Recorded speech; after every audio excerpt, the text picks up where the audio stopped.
10 lists.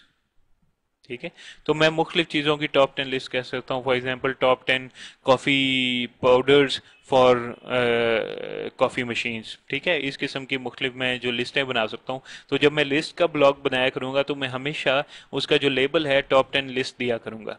तो for example अगर मैं क्या नाम है कोई मशीन की, किसी नई मशीन की बात करूंगा कि जी नई मशीन आ गई है, ये मॉडल हो गया है और ये टेक्नोलॉजी आ गई है, तो हो सकता है मैं उसके अंदर न्यू रिलीजेस की कैटेगरी बनाऊं। तो होगा क्या कि जब भी मेरे ब्लॉग में कोई न्यू रिलीजेस पे क्लिक करेगा तो वो तमाम पोस्ट उसको नजर आने शुरू हो जाएंगे जो न्यू रिलीजेस से रिलेटेड है। तो आप समझ रहे हैं ये कैटेगरीज होना बड़ा ज़रूरी है। तो publish post and this should give us our thing कि उसने कहा है कि your blog post publish successfully, तो आपने अपना पोस्ट कर दिया है। अगर आप इस पे क्लिक करेंगे तो आपका पोस्ट एक नई विंडो में आपको नजर आएगा। तो आपको पता चल गया red coffee machines dot blog spot dot com. और आप देखेंगे मेरा टाइटल भी है home of red coffee machines. कुछ उसने अपनी तरफ से विजेट्स यहाँ पे डाले हुए हैं। ठीक है, ये मेरी प्रोफाइल वगैरह सब कुछ आ गई। ये कमेंट सेक्शन आ गया लेफ्ट साइड के ऊपर। और आप ये देखेंगे जो पोस्ट मैंने किया था, तो top 10 red coffee machines of 2009, वो पोस्ट मेरा इधर लेफ्ट साइड पे नज़र आ रहा है। और जिस किस्म की आपकी टेम्पलेट होगी उस टेम्पलेट से रिलेटेड आप इसके अंदर काम कर सकेंगे और उस टेम्पलेट से रिलेटेड आपको यहाँ पे ये जो है रिजल्ट जो है वो आपको नज़र आएगा। So we will then continue on the blogger and look at some other options जो कि हमारे पास अवेलेबल हैं। जी, तो अभी हम जिस सेटिंग के अंदर हैं वो हमारी मोनेटाइज सेटिंग है।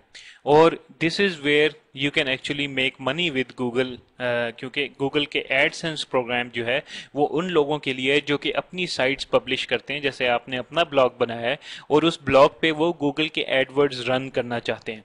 ठीक है, तो यहाँ पे उन्होंने, क्योंकि ब्लॉगर गूगल की ही मलकियत है, तो उन्होंने आपको बिल्ट इन एक फीचर दे दिया है कि किस तरीके से आप इसको कर सकते हैं। अगर आप मोर एडवांस्ड फीचर्स में जाएं तो फिर आप एक्चुअली google.com/adsense में जा सकते हैं और वहां जाके आप अप्लाई कर सकते हैं एक गूगल एडसेंस अकाउंट के लिए, ताकि वो आपको वो कोड दे दें जो कि कोड कॉपी पेस्ट करके आप अपने ब्लॉग में लगा सकें या किसी भी साइट में लगा सकें, चाहे वो ब्लॉगर हो या कोई और। लेकिन क्योंकि हम ब्लॉगर में काम कर रहे हैं और यहाँ पे ये फ्री अवेलेबल है, इसलिए हम इसको यहीं पे देखेंगे। तो मेक मनी विद एडसेंस, आप चूज कर सकते हैं कि आप अपने टेम्पलेट में कहाँ कहाँ ऐड देखना दिखाना चाहते हैं। तो फॉर एग्जांपल आप दिखा सकते हैं display ads in side bar, ये साइड बार का ऐड भी आ गया। And post recommended ads will be displayed in your side bar and below each post, आपके साइड बार में नजर आएंगे और हर पोस्ट के बाद नजर आएगा। Display ads in my side bar only, display and post only, don't add new ad, just enable AdSense reporting, if you are already manually enabled ads on your blog choose this option. तो ये recommended option है, इस option को choose कीजिए और then you can click on the next button. जी, तो जो नेक्स्ट स्क्रीन आपके सामने आएगी उसके दो पार्ट्स हो सकते हैं। क्योंकि मैं अपने लॉगिन से मैंने प्लगइन किया हुआ है, सॉरी ये काम किया है, ये नया ब्लॉग बनाया है, इसलिए ये AdSense is enabled for your blog, ये मेरे पास ये मैसेज आया है। और इसने मुझे एक पब्लिशर आईडी दी है। ये पब्लिशर आईडी वो है जो कि ट्रैक करने का तरीका है गूगल के लिए कि कौन सी साइट के ऊपर ऐड हुआ है और किस पब्लिशर को ये जो इनकम है वो किसके हिस्से में जाती है। तो क्योंकि ये मेरा पब्लिशर आईडी है और मेरे जो एड्स हैं वो इस पब्लिशर आईडी के साथ सर्व होते हैं, इसलिए उससे जो रिजल्टिंग इनकम है वो मेरे पास है। अब ये है कि it is very much possible कि आपको यहाँ पे अप्लाई करना पड़े एक पब्लिशर आईडी के लिए। और वो अगर जब आप इस स्टेज पे पहुंचेंगे तो वो खुद ब खुद ही आपसे रिक्वायर्ड इंफॉर्मेशन ले लेगा। लेकिन ये बात इंतहाई ज़रूरी है कि गूगल आपको ये पब्लिशर आईडी देने से इनकार भी कर सकता है।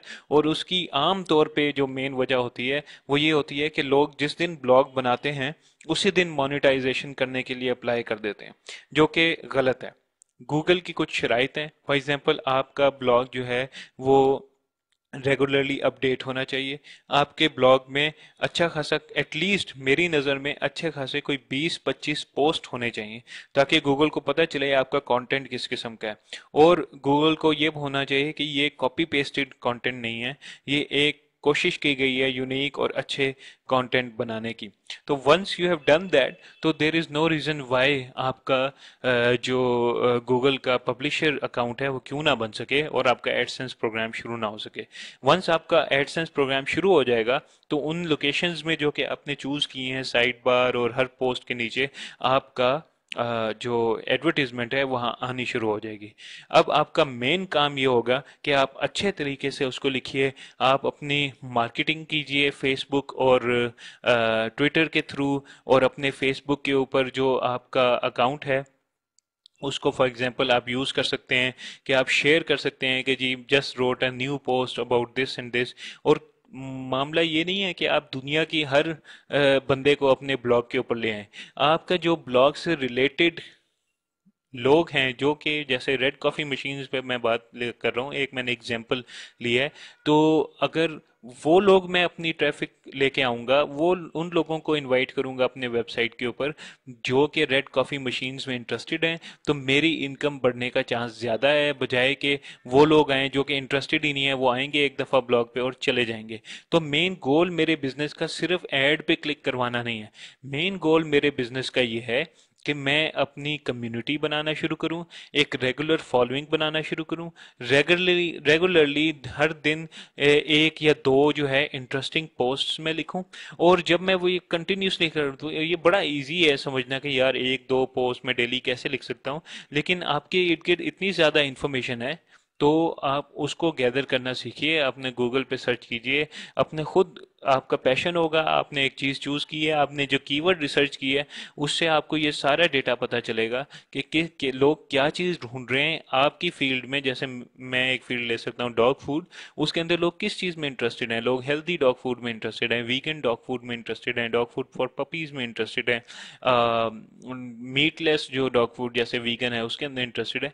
तो बहुत ज़्यादा लोग चीज़ों में इंटरेस्टेड होते हैं, और आपको अपनी रिसर्च के दौरान ये पता चल जाना चाहिए कि लोगों का इंटरेस्ट किस चीज़ में है, और आप अपने ब्लॉग को भरेंगे उस किस्म के कंटेंट से जो कि कीवर्ड रिच होगा, जिनकी टाइटल अच्छे होंगे, जिसका लिखने का अंदाज जैसे मैंने बताया उस तरीके से होगा, और उसमें आप अच्छी अच्छी पिक्चर्स जो है वो डालिए। आप गूगल सर्च करके भी ले सकते हैं, लेकिन मेक श्योर कि ऐसी पिक्चर्स ना हो जो कि कॉपीराइटेड हो और आपको उसमें कोई मसला ना पेश हो।